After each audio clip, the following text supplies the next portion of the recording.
is Experiment 3, Freezing and Melting of Water, from the Physical Science with Vernier lab book. A more advanced version of this experiment can also be found in the Chemistry with Vernier book. In this experiment, students will investigate the freezing and melting temperatures of water as it goes through phase changes. To start this experiment, fill a 400 milliliter beaker about 1/3 full with ice.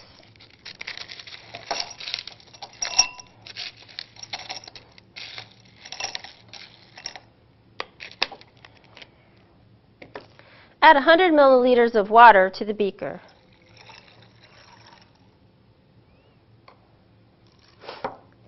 Add 5 milliliters of water to the test tube.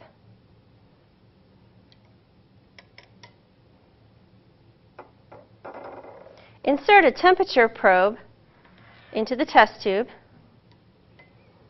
and lower the test tube into the ice water bath.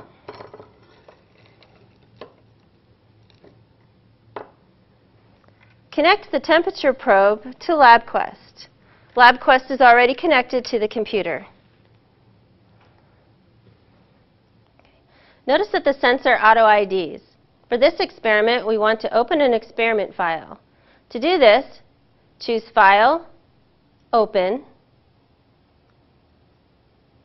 Click on the Physical Science with Vernier folder and click on Freeze Melting of Water. Notice that when the experiment file opens, the data collection parameters are already set. Start data collection.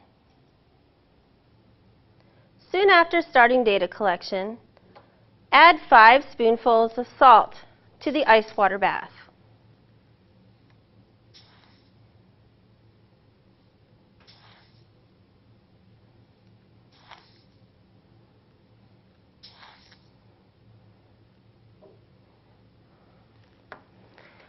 And stir the saltwater mixture.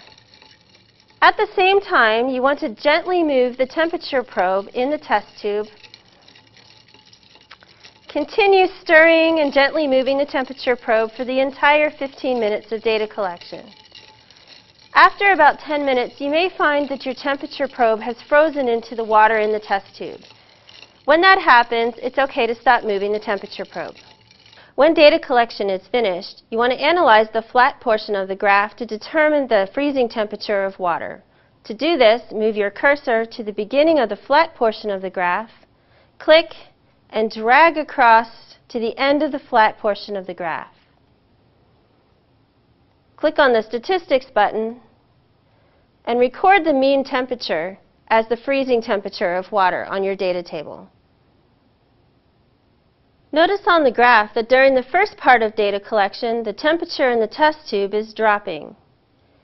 Once the salt is added, the temperature in the test tube drops below 0 and then rises again and stays steady while the water in the test tube goes through a phase change. When the phase change is finished, the temperature in the test tube continues to drop.